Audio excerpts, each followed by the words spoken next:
College entrance exam के score announce होने वाले दिन लू रुआन का नाम सोशल मीडिया पर छा गया क्योंकि उसने नेशनल एग्जाम में पूरे 750 स्कोर किए थे। उसने 750 पॉइंट्स हासिल किए थे। मेजर मीडिया आउटलेट्स इस टॉप स्कोर के बारे में रिपोर्ट करने के लिए दौड़ पड़े। वीबो पर हॉट सर्च भी फुल हो गई और उसने खुद अपने मोमेंट्स पर अपनी रिपोर्ट कार्ड के साथ मेरे साथ किस करते हुए एक पिक्चर पोस्ट की। मेरे बॉयफ्रेंड को बेस्ट फैंग युआन के लायक होना ही होगा। क्लास ग्रुप चैट में मैसेज नॉन स्टॉप आ रहे थे। गॉडेस लू ने सच में परफेक्ट स्कोर हासिल किया है। मुझे बचाओ। Top student plus campus beauty plus प्यार में पागल। ये किस तरह का परफेक्ट कैरेक्टर सेटअप है। फैंग युआन ने पिछले जन्म में पक्का गैलेक्सी बचाई होगी। तुम्हारी गर्लफ्रेंड वाकई स्टनिंग है। इस गोल्डन कपल को हमारी तरफ से ब्लेसिंग्स। तभी अचानक एक अकेला मैसेज आया। मैं सच में फैंग युआन की तारीफ करता हूं। वो इतनी अच्छी गर्लफ्रेंड के कभी लायक नहीं होगा। ये मैसेज उस गरीब ट्रांसफर स्टूडेंट सियांग का था जिसने कुछ सेकंड्स के लिए पूरे ग्रुप को खामोश कर दिया। मैं रिप्लाई करने ही वाला था कि तभी मैंने देखा कि लू आर यू यान ने सियांग को 990,000 युआन का प्राइवेट ट्रांसफर भेजा। साथ में मैसेज था, तुम्हारे पास भी एक होगा। मुझे लगा था कि लू आर यू यान बस बहुत दयालु है, ठीक वैसे ही जैसे वो बारिश में फंसे किसी व्यक्ति को अपना छाता उधार दे देती थी। सियांग चुपके से उसकी डेस्क की दराज में चीजें रख देता था और उसने सिर्फ उसकी तारीफ के एक सेंटेंस की वजह से 990,000 ट्रांसफर कर दिए। जब तक चिंगबे यूनिवर्सिटी के एडमिशन ऑफिसर का फोन नहीं आया, जिन्होंने कहा जब तक वो एनरोल करती है उसके लवर के लिए एक स्पॉट दिया जा सकता है। उसने नाम में शायांग भरा। फिर उसने मुझे बहलाया और समझाया, फांग युआन शायांग की फैमिली गरीब है। अगर उसे किसी प्रेस्टीजियस स्कूल में एडमिशन नहीं मिला तो उसे खेती करने के लिए वापस अपने होम टाउन जाना पड़ेगा। उसे इस स्पॉट की तुमसे ज्यादा जरूरत है। तुम्हारे ग्रेड्स भी बुरे नहीं हैं। तुम चिंगबे के पास की दूसरी यूनिवर्सिटीज में अप्लाई कर सकते हो। हम तब भी साथ रह सकते हैं। उसने यह सब प्लान कर रखा था, लेकिन उसे अंदाजा नहीं था कि एप्लीकेशन पोर्टल बंद होने से ठीक पहले सियांग ने चुपके से मेरा अकाउंट लॉगिन किया और मेरी एप्लीकेशन को 1000 मील दूर एक वोकेशनल कॉलेज में बदल दिया। मेरा चिंगबे का सपना चकनाचूर हो गया और वो वोकेशनल स्कूल तो वैसा बिल्कुल नहीं था जैसा मैं चाहता था। चूंकि उसका प्यार अब प्योर नहीं रह गया था, इसलिए मैंने इसे छोड़ देना ही बेहतर समझा। फैंग युआन, अब्रॉड का स्कूल। मॉम और डैड ने तुम्हारे लिए पहले ही अप्लाई कर दिया है। सेमेस्टर शुरू होते ही तुम जा सकते हो। फोन पर मेरे फादर की आवाज आई। लेकिन क्या तुमने सच में अब्रॉड जाकर पढ़ाई करने के बारे में सोच लिया है? लू आर यू यान बचपन से ही तुमसे चिपकी हुई है। अब तुम में से एक चिंगबे में है और एक अब्रॉड। लॉन्ग डिस्टेंस रिलेशनशिप आसान नहीं होगा। मैंने फोन को कसकर पकड़ा। लू आर यू यान की पहली बर्थडे पार्टी का सीन अचानक मेरी आंखों के सामने चमक उठा। उस साल वो सिर्फ 1 साल की हुई थी। उसके सामने चुनने के लिए रखी गई सभी चीजों के बीच वो लड़खड़ाते हुए मेरे पास आई और एक ही बार में मेरा पैर कसकर पकड़ लिया और छोड़ा ही नहीं। दोनों परिवारों के बड़े ठहाके मारकर हंसने लगे, ये कहते हुए कि इस छोटी बच्ची ने बचपन से ही अपना हस्बैंड चुन लिया है। उसके बाद वो सच में हमेशा मेरे साथ चिपकी रहती थी। किंडरगार्टन में वो मेरे साथ बैठने की जिद करती थी। एलिमेंट्री स्कूल में वो हर दिन स्कूल के बाद मेरा इंतजार करती थी। मिडिल स्कूल में क्योंकि वो मेरी ही क्लास में रहना चाहती थी, इसलिए उसने ग्रेड में फर्स्ट प्लेस हासिल किया। और हाई स्कूल में वो अपने टेरिटरी को क्लेम करने के बारे में और भी ज्यादा ओपन थी। हमारे पेरेंट्स ने देखा कि हमारा रिलेशनशिप कितना अच्छा है, इसलिए उन्होंने आगे बढ़कर हमारी सगाई अरेंज कर दी। शादी की बात तब से तय थी जब हम बच्चे थे। हर कोई जानता था कि हम एक कपल हैं जब तक शायांग सामने नहीं आया। ये गरीब ट्रांसफर स्टूडेंट, वो हर दिन स्टीम बन्स खाता था और स्कूल यूनिफॉर्म पहनता था जो धोते धोते फीकी पड़ गई थी। कुछ क्लासमेट्स उसका मजाक उड़ाते थे। लू आर यू यान हमेशा सबसे पहले बीच बचाव करने और मदद करने के लिए आगे आती थी। मैंने कभी कुछ नहीं कहा, यहां तक कि मैंने उसका बचाव भी किया। लेकिन धीरे धीरे शायांग लू आर यू यान से चिपकने लगा। स्कूल के बाद वो उसके पीछे पीछे चलता था। वो लू आर यू यान के लिए ब्रेकफास्ट लाता था। वो उसके टेनिस मैचेस देखता और उसे पानी पकड़ाता था। जब तक वो एक्सीडेंट नहीं हुआ, उसने लू आर यू यान के लिए चोट खाई। जब क्लासरूम का सीलिंग फैन गिरा तो उसकी 2 पसलियां टूट गईं और वो पूरे 1 महीने तक हॉस्पिटलाइज रहा। तब से लू आर यू यान का उसके प्रति एटीट्यूड पूरी तरह बदल गया। वो उसकी ज्यादा से ज्यादा केयर करने लगी। अब उसे देखने का उसका तरीका और भी कोमल हो गया था। उसने चिंगबे यूनिवर्सिटी में लवर का स्पॉट भी उसे दे दिया। मुझे यकीन नहीं था कि ये ग्रैटिट्यूड था या प्यार, लेकिन उसका ये कंप्लीट डिवोशन देख चुका था। ये बटा हुआ प्यार अब मुझे और नहीं चाहिए। बात लॉन्ग डिस्टेंस की नहीं है, मैंने फोन पर धीरे से कहा। डैड, अब हमारे रास्ते अलग हो चुके हैं। ये एंगेजमेंट, चलिए इसे खत्म कर देते हैं। क्या तुम सीरियस हो?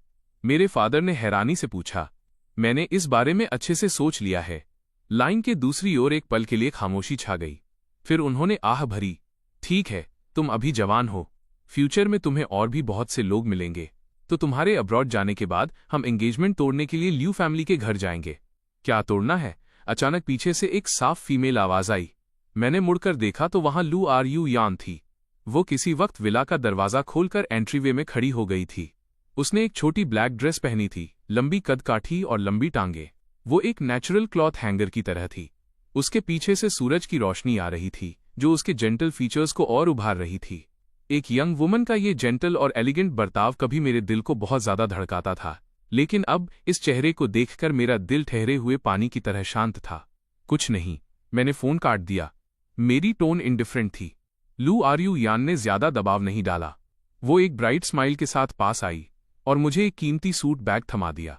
फैंग युआन, जल्दी से चेंज कर लो, हमें बाद में टीचर एप्रिसिएशन पार्टी में जाना है। वो करीब आई और अपनी आवाज थोड़ी धीमी की। मैंने तुम्हारे लिए सबसे बेस्ट मैचिंग सूट चुना है। मैंने बैग ले लिया। एप्रिसिएशन पार्टी का प्लान काफी समय पहले बना था। वैसे भी अब्रॉड जाने के बाद अपने टीचर्स और फ्रेंड से मिलने के मौके बहुत कम होंगे। इसे एक आखिरी फेयरवेल समझो। मैं सूट चेंज करने के लिए ऊपर गया। जब मैं नीचे आया तो मैंने देखा कि शायंग पहले से ही लू आर यू यान की कार में बैठा था। फांग युआन, शायंग ने मुझे अजीब तरीके से ग्रीट किया। उसकी उंगलियां घबराहट में अपनी शर्ट के किनारे से खेल रही थीं। सबसे ज्यादा चुभने वाली बात यह थी कि उसने जो सूट पहना था वो मेरे वाले ही कलेक्शन का था, बस उसका कलर अलग था। लू आर यू यान पास आई और एक्सप्लेन करने लगी, जब मैं तुम्हारे लिए सूट खरीद रही थी तो मैंने सोचा कि शायंग के पास शायद पहनने के लिए कोई सूट नहीं होगा, इसलिए मैंने उसके लिए भी एक खरीद लिया। वो रुकी और मेरा सिर थपथपाने के लिए हाथ बढ़ाया। उसकी टोन थोड़ी बहलाने वाली थी। फांग युआन, ज्यादा मत सोचो। मैंने उसके टच से बचने के लिए अपना सिर झुका लिया और खुद पर तंज कसते हुए हंसा। एक वक्त था जब लू आर यू यान इतनी ब्यूटीफुल थी कि लड़के हमेशा उसके करीब आने के तरह तरह के तरीके ढूंढते थे, लेकिन उसके दिल में सिर्फ मेरे लिए जगह थी। उसने कभी किसी और पर दूसरी नजर नहीं डाली। दूसरों की फिक्र करना तो दूर की बात थी, जैसे कि दूसरे लड़के के पास पहनने के लिए कपड़े हैं या नहीं। जब हम होटल पहुंचे तो शायंग हमेशा की तरह डरपोक और इनसिक्योर दिख रहा था। लू आर यू यान पूरी शाम उसी के इर्द गिर्द घूमती रही, उसे खाना सर्व करती रही और ड्रिंक्स डालती रही, यहां तक कि जब उसने कुछ टेस्टी खाया और उसकी आंखों में चमक आई तो वो उसे देखकर मुस्कुराने लगी। वो स्माइल मेरे दिल में एक चुभता हुआ दर्द थी। फैंग युआन, चलो एक टोस्ट करते हैं। कुछ क्लासमेट्स मुझे ड्रिंक ऑफर करने के लिए पास आए। मैं एक अच्छा ड्रिंकर नहीं हूं, लेकिन मैं रंग में भंग नहीं डालना चाहता था। जैसे ही मैंने गिलास उठाया, एक पतले हाथ ने मेरे हाथ से गिलास छीन लिया। वो नहीं पी सकता, मैं उसकी जगह पीऊंगी। लू आर यू यान ने इसे एक बार में गटक लिया, जिससे चारों तरफ चीयर्स होने लगे। कैंपस ब्यूटी लू, आज बहुत से लोग प्रिंस फैंग को ड्रिंक ऑफर कर रहे हैं। क्या आप उसके लिए हर गिलास पीने का प्लान कर रही हैं? क्लास प्रेसिडेंट ने चिढ़ाया। तब तो आप पूरी तरह टल्ली हो जाएंगी। लू आर यू यान की आंखों में एक मुस्कुराहट आई और उसने मुझे प्रोटेक्टिव तरीके से अपने पीछे छिपा लिया। अगर मैं नशे में हो भी जाऊं तो क्या? जब तक मेरा बॉयफ्रेंड अल्कोहल की एक बूंद को भी हाथ नहीं लगाता तब तक सब ठीक है। हर कोई फिर से चिढ़ाने लगा। पूरा हॉल जवानी की उसी खास एनर्जी से भरा हुआ था।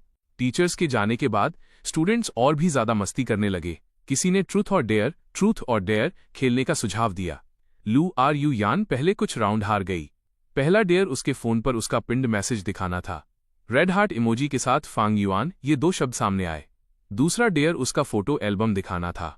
पूरी स्क्रीन मेरी तस्वीरों से भरी हुई थी। डेस्क पर सोते हुए मेरा साइड फेस, फील्ड पर दौड़ते हुए मेरे उड़ते बाल और मिल्क टी का कप पकड़े हुए मेरी सैटिस्फाइड स्माइल।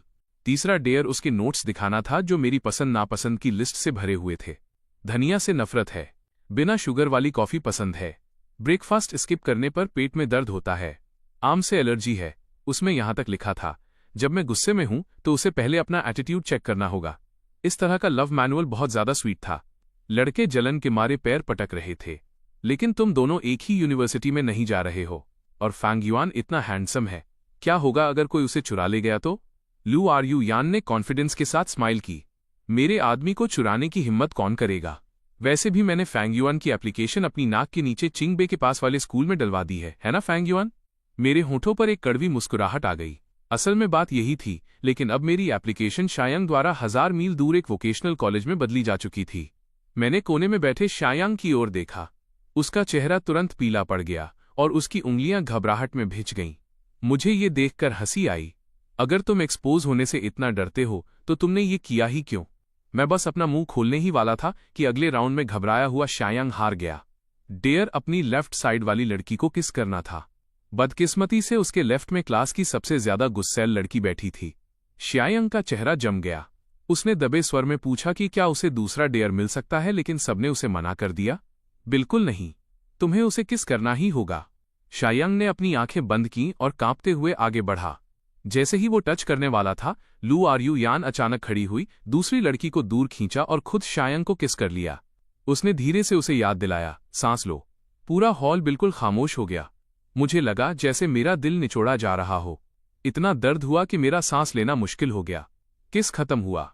शायांग का चेहरा लाल हो गया था और वो और भी ज्यादा हॉट हो गया था।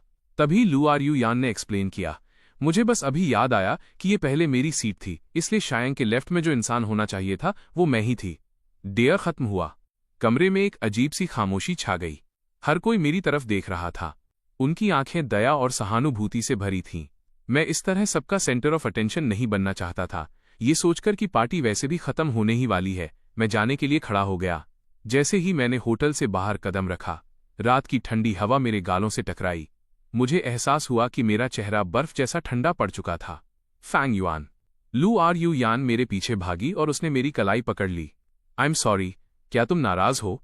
उसका वो डरा हुआ चेहरा देखकर मुझे हंसी आ रही थी। आखिर मैं किस बात पर नाराज हूं? उसने जल्दी से सफाई दी। उसकी आवाज में एक अजीब सी घबराहट थी। शायद उस इंसान को किस नहीं करना चाहता था। मैं बस उसे उस मुश्किल सिचुएशन से बाहर निकालने में मदद कर रही थी। वो सिर्फ एक किस था। इसका कोई मतलब नहीं है। प्लीज नाराज मत हो। ठीक है, मैं नाराज नहीं हूं। मैं मुस्कुराया और अपना हाथ पीछे खींच लिया। मैंने एक एक शब्द साफ साफ कहा, अब से तुम उसे जैसे चाहो वैसे किस कर सकती हो, जितनी देर चाहो उतनी देर। अब इसका मुझसे कोई लेना देना नहीं है। लू आर्यू यान दंग रह गई। उसके चेहरे का रंग उड़ गया। तुम्हारे इस बात से क्या मतलब है? मैंने शांति से लू आर्यू यान की तरफ देखा और मन ही मन सोचा, मेरा और क्या मतलब हो सकता है? सिंपल सी बात है, मैं अब उसे पसंद नहीं करता। वो जो कुछ भी करे उसका मुझसे अब कोई नाता नहीं है। मैं उससे ब्रेकअप करने ही वाला था कि तभी शायांग भी जल्दी में बाहर आ गया। उसकी आवाज कांप रही थी। Fang Yuan, I am sorry, ये सब मेरी गलती है। वो लड़का बार बार झुककर माफी मांग रहा था।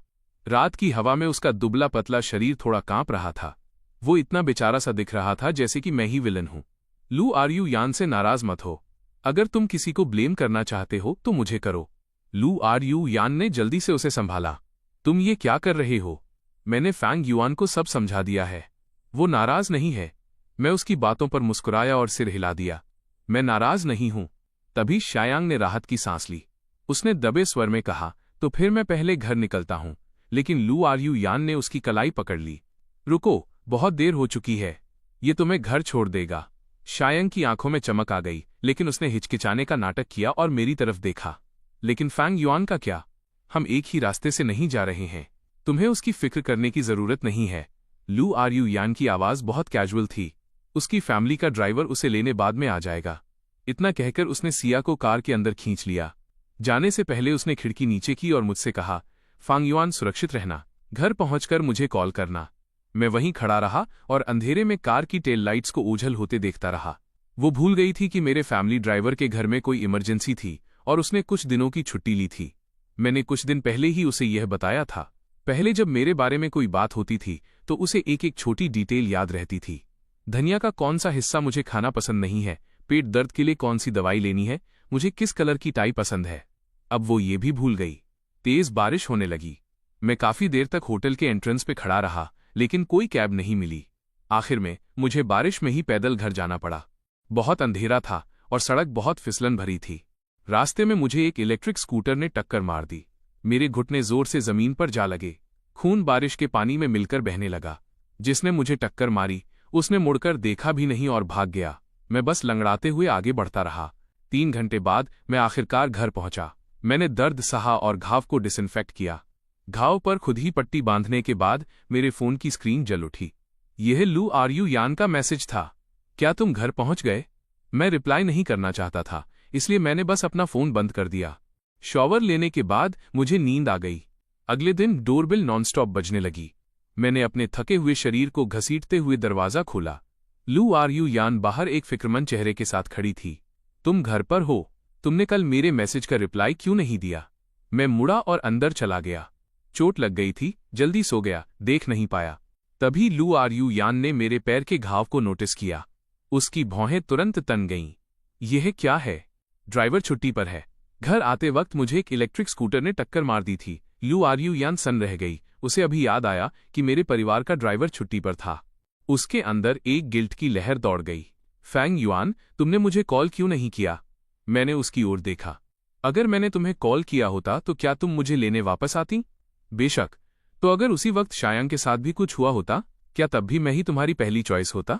लू आरयू यान एक सेकंड के लिए रुकी, फिर उसने सिर हिलाया। बेशक। मैं मुस्कुराया और कहा, अब और नहीं। पहले जब वो बेशक कहती थी तो उसमें कोई झिझक नहीं होती थी। तब उसकी आंखें सिर्फ मुझे देखती थीं। अगर मैं सिर्फ अपनी भौहें सिकोड़ता तो वो बता सकती थी कि मेरा मूड खराब है। लेकिन अब एक सेकंड की झिझक ही सब कुछ कहने के लिए काफी थी। लू आरयू यान को यकीन नहीं था कि मैं नाराज हूं या नहीं। पहले अगर मैं नाराज होता तो मैं उसे दिनों तक इग्नोर करता था। मैं नखरे करता और वो मुझे मनाती थी। लेकिन अब भले ही मैं उससे बात कर रहा था, पर यह बात उसे और भी ज्यादा कंफ्यूज कर रही थी। फैंग युआन, चलो ओशन पार्क चलते हैं, लू आरयू यान ने अचानक कहा। उसकी टोन थोड़ी बहलाने वाली थी, जैसे वो किसी चीज की भरपाई करने की जल्दी में हो। मैंने अपना सिर हिलाया। मैं अब और नहीं जाना चाहता। मैंने पहले ही टिकट्स खरीद ली हैं। बिना कुछ कहे उसने मेरा हाथ खींचा। उसकी उंगलियां धीरे से मेरी कलाई सहला रही थीं, बिल्कुल वैसे ही जैसे वो मुझे मनाया करती थी। चलो भी, क्या तुम सच में किलर वेल शो नहीं देखना चाहते? मैं उसके बहकावे में आकर और उसके खींचने की वजह से कार तक चला गया। लेकिन जैसे ही कार का दरवाजा खुला, मुझे एहसास हुआ कि शायांग भी पिछली सीट पर बैठा था। फांग युआन शायांग ने शर्माते हुए मुझे ग्रीट किया। उसकी उंगलियां घबराहट में अपनी शर्ट का कोना मरोड़ रही थीं, जैसे वो डर रहा हो कि मैं नाखुश होऊंगा। लू आरयू यान ने इंस्टिंक्टिव तरीके से सिया का बचाव किया और एक्सप्लेन किया, मैंने उसकी पोस्ट देखी थी कि वो भी आना चाहता है, इसलिए मैंने उसे भी इनवाइट कर लिया। मैंने शायांग के प्रति उसके इस प्रोटेक्टिव जेस्चर को देखा और मुझे ये सब अचानक बहुत बेतुका और मजाकिया लगा। आखिर में मैंने कुछ नहीं कहा और चुपचाप पैसेंजर सीट पर बैठ गया। पूरा दिन लू आरयू यान ने इस बहाने का इस्तेमाल किया कि शायांग ने ये राइड्स पहले कभी ट्राई नहीं की हैं और उसे हर तरह के एक्सपीरियंस कराए। उसने उसके साथ कैरोसेल की सवारी की, उसकी सीट बेल्ट बांधी और यहां तक कि जब वो नर्वस था तो उसका हाथ भी पकड़ा। आसपास के टूरिस्ट्स उन्हें तारीफ भरी नजरों से देख रहे थे। आजकल के यंग कपल्स कितने प्यारे होते हैं। मैं एक इनविजिबल इंसान की तरह था जो चुपचाप उनके पीछे चल रहा था। वो लड़की जिसने कभी मुझे अपना पूरा दिल और अटेंशन दिया था, मैं उसे अब कभी नहीं देख पाऊंगा। आखिर में हम किलर वेल शो देखने गए। एमसी ने रैंडमली ऑडियंस के कुछ मेंबर्स को इंटरेक्ट करने के लिए चुना। ओरिजिनली मुझे और लू आरयू यान को चुना गया था, लेकिन शायांग बड़ी बड़ी आंखों से लू आरयू यान को देख रहा था तो उसने अपना सिर झुकाया और मुझे मनाया। फैंग युआन, शायांग का ये यहाँ पहला मौका है, उसे थोड़ा एक्सपीरियंस करने दो, ठीक है? मैंने कुछ नहीं कहा, जिसे उसने एक मूक सहमति मान लिया। लू यान और शायांग स्टेज पर गए। उनमें से एक इंटरेक्शन ये था कि जब वेल पानी से बाहर कूदेगी तो उन दोनों को एक सुवेनियर फोटो के लिए सबसे ऊंचे पॉइंट पर किस करना होगा। जैसे ही एमसी ने बोलना खत्म किया, शायांग शर्मा गया। ऑडियंस में शोर मच गया। लू यान ने उसकी तरफ देखा। बिना किसी हिचकिचाहट के उसने सीधे उसकी गर्दन का पिछला हिस्सा पकड़ा और उसे किस कर लिया। पूरा वेन्यू पागल हो गया। मैं स्टेज के नीचे बैठा था। मेरा दिल ऐसा महसूस कर रहा था जैसे उसे किसी इनविजिबल हाथ से भींचा जा रहा हो। इतना दर्द हुआ कि मैं बमुश्किल सांस ले पा रहा था। अगर पहली बार उसने शायांग को उसे किसी मुसीबत से बाहर निकालने के लिए किया था, तो इस बार के बारे में क्या? शो खत्म होने के बाद लू आरयू यान एक्सप्लेन करना चाहती थी, लेकिन मैंने उसे बीच में ही काट दिया। मैं जानता हूं कि तुम किसी का टाइम वेस्ट नहीं करना चाहती थीं। लू आरयू यान दंग रह गई। उसके दिल में एक अनप्रेसिडेंटेड पैनिक पैदा हुआ। शाम के समय हम आतिशबाजी के फिनाले का इंतजार करने के लिए सेंट्रल सीढ़ियों पर गए। लू आरयू यान ने मुझे मनाने के लिए मेरी फेवरेट आतिशबाजी डिस्प्ले का यूज करने का प्लान बनाया था, लेकिन एक एक्सीडेंट हो गया। पास की आतिशबाजी में अचानक ब्लास्ट हुआ। चिंगारियां हर तरफ उड़ने लगीं। भीड़ में तुरंत अफरा तफरी मच गई। धक्का मुक्की में मुझे धक्का लगा और मैं कुछ कदम लड़खड़ा गया। जैसे ही मैं सीढ़ियों से नीचे गिरने वाला था, लू रू यान ने इंस्टिंक्टिव तरीके से मुझे पीछे खींचने के लिए हाथ बढ़ाया, लेकिन पीछे से शायांग की डरी हुई चीख आई, रू यान। उसने एक नज़र देखने के लिए अपना सिर घुमाया और आखिरकार बिना किसी हिचकिचाहट के मुड़ी और शायांग की तरफ भागी। मैंने उसकी उस डिसाइसिव पीठ को देखा जब वो जा रही थी। मेरा दिल ऐसा लगा जैसे टुकड़े टुकड़े हो गया हो। मेरा पूरा शरीर सीढ़ियों से नीचे जा गिरा और घबराई हुई भीड़ ने मुझे कुछ बार कुचल दिया। किस्मत से एक दयालु इंसान ने मुझे ऊपर उठाया। जब तक लू आरयू यान शायांग को बचाते हुए वापस लौटी, मैं चोटों से भर चुका था। मेरे घुटने और हाथ चोटों और खरोंचों से भरे थे। Fang Yuan. लू आरयू यान ने दुखी होकर मुझे गले लगाना चाहा। मैंने उसके हाथों को टाल दिया। मेरी आवाज डरावनी हद तक शांत थी। मैं ठीक हूं। तुम्हें शायांग को घर ले जाना चाहिए। लू आरयू यान चैन से कैसे रह सकती थी? उसने शायांग को खुद कैब लेने के लिए कहा और मुझे चेकअप के लिए हॉस्पिटल ले जाने की जिद की। डॉक्टर ने कहा कि मुझे कंकशन हो सकता है और ऑब्जर्वेशन के लिए हॉस्पिटलाइज होने की जरूरत है। लू यान मेरे पास रुकी रही, एक सेकंड के लिए भी नहीं गई। मैंने उसे भेजने की कितनी भी कोशिश की, वो नहीं गई। लेकिन जैसे ही हमने एडमिशन प्रोसीजर खत्म किए, शायांग का कॉल आ गया। लू आरयू यान, मेरी बिजली और पानी कट गया है। लू यान ने अपनी भौहें सिकोड़ी और हिचकिचाहट के साथ मेरी ओर देखा। मैंने शांति से कहा, तुम्हें जाना चाहिए, सब ठीक रहेगा, नर्स यहां है। लू यान आखिरकार खड़ी हो गई। मैं जल्दी वापस आऊंगी। वो जल्दी से चली गई। मैंने उसे जाते हुए देखा। अचानक मैंने उसे आवाज दी, लू यान। उसने अपना सिर घुमाया। क्या बात है? मैंने उसे देखा। मुझे अचानक याद आया, बहुत समय पहले जब लू यान एक कॉम्पिटिशन के लिए बाहर थी, उसने मुझे कॉल किया था। उसने सुना कि मेरी आवाज बैठ गई है। ये जानकर कि मुझे बुखार है, उसने तुरंत अपना कॉम्पिटिशन छोड़ दिया और रात भर सफर करके वापस आ गई। वो मेरे पास रुकी रही, लेकिन अब एक दूसरे आदमी के लिए उसने मुझे तब छोड़ दिया जब मैं सीरियसली घायल था। एक पल के लिए मैं बस उससे पूछना चाहता था, क्या तुम अभी भी मुझे पसंद करती हो? लेकिन जब शब्द मेरी जुबान पर आए तो मुझे लगा कि ये सब मीनिंगलेस है। कुछ नहीं, तुम जा सकती हो। चाहे वो मुझे पसंद करे या न करे, मुझे अब परवाह नहीं है। मैं उसे पूरी तरह छोड़ दूंगा। तुम पिछले कुछ सालों की अपनी सारी फीलिंग्स को जाने दोगे। मैं 3 दिनों तक हॉस्पिटल में था। इन 3 दिनों के दौरान मैंने सोशल मीडिया पर सिया चैंग की 17 पोस्ट देखी। लू आरयू यान मुझे हॉटपॉट के लिए बाहर ले गई। साथ में लू आरयू यान की एक फोटो थी। उसकी पतली उंगलियां उसके बाउल में बीफ डाल रही थीं। पहली बार बंजी जंपिंग। बहुत नर्वस हूं। साथ में हाई प्लेटफॉर्म पर खड़ी लू आरयू यान की फोटो थी, जो उसे प्यार से देख रही थी। वही लुक जो वो सालों पहले मुझे दिया करती थी। लू आरयू यान ने कहा, मुझे जुकाम है, तुम्हें मेरा अच्छे से ख्याल रखना होगा।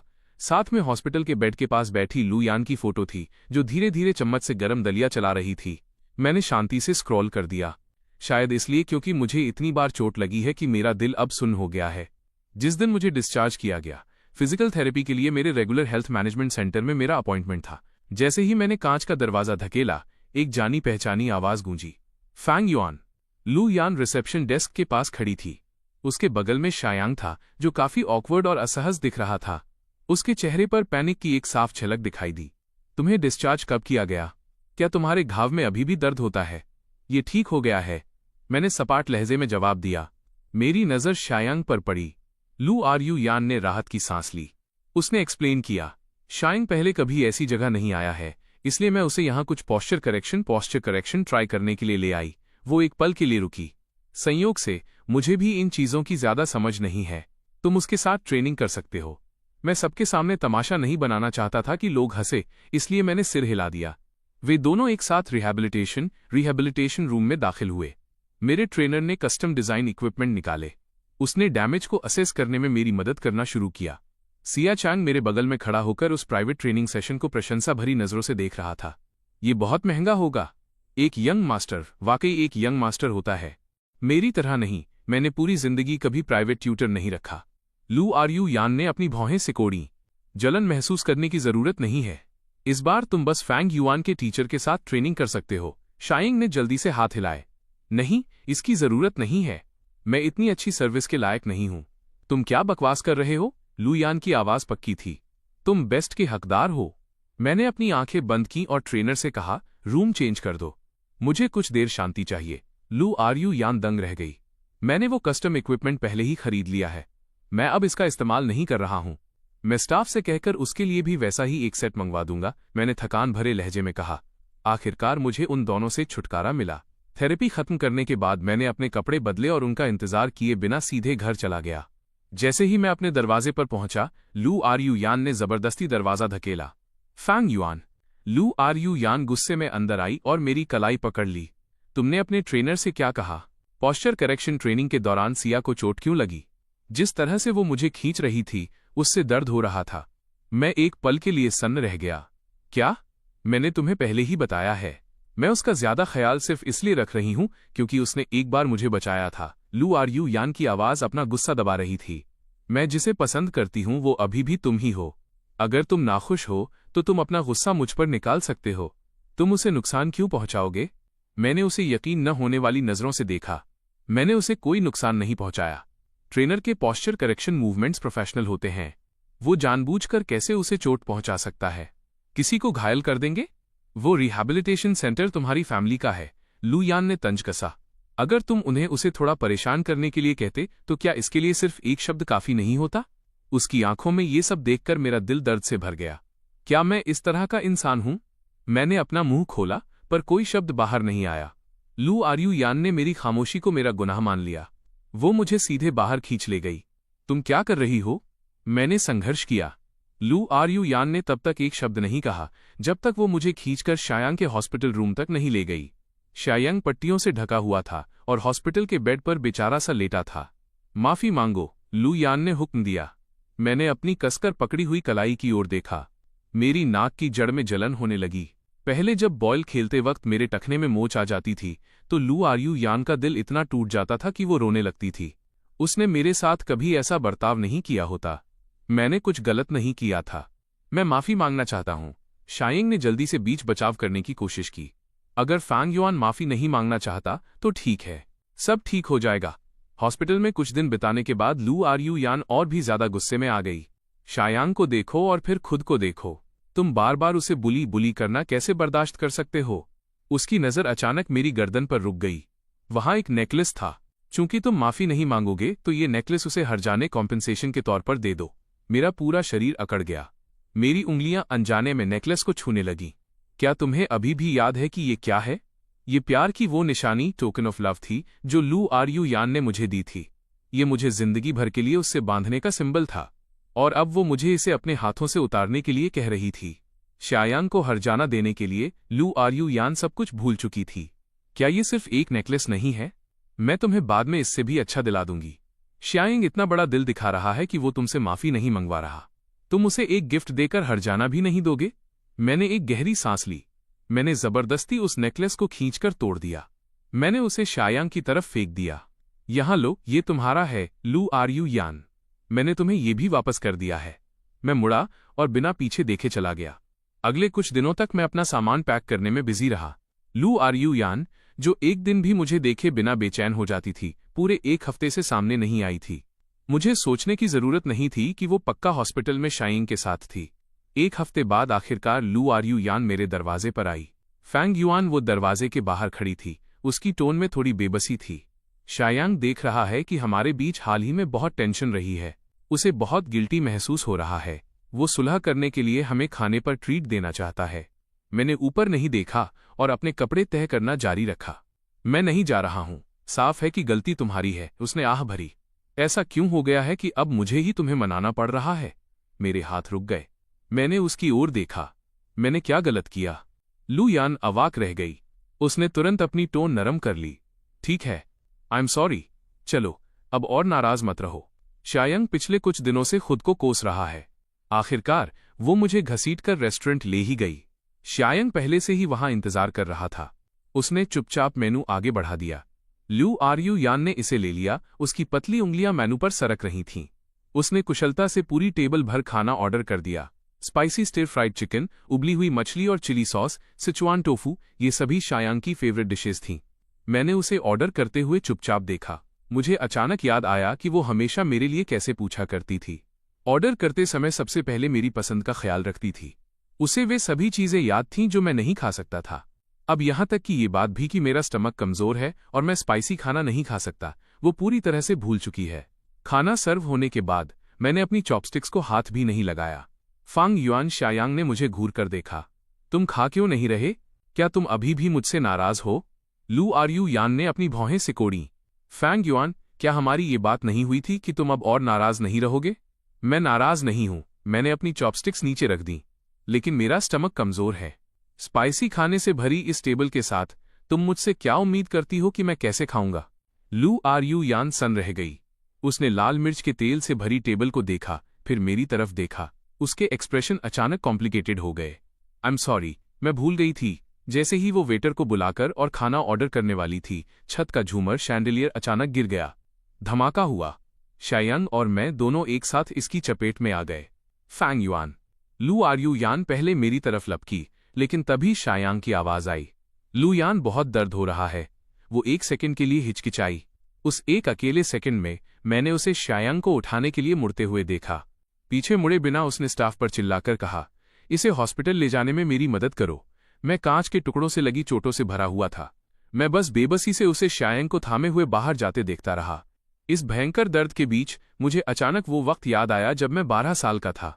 लू आर यू यान और मैं हाइकिंग पर गए थे। मैं लापरवाही से पहाड़ की ढलान से नीचे गिर गया था। वो पागलों की तरह मेरे पीछे नीचे की ओर दौड़ी। उसने मुझे ढूंढने से पहले पहाड़ों में 3 घंटे तक तलाश की। जब उसने मुझे ढूंढ लिया तब तक मुझे बुखार हो चुका था। मेरा होश खो रहा था। वो मुझे लगातार दिलासा दे रही थी, फांग युआन, डरो मत, मैं यहां हूं। आज उसी सिचुएशन में उसने किसी और को चुना।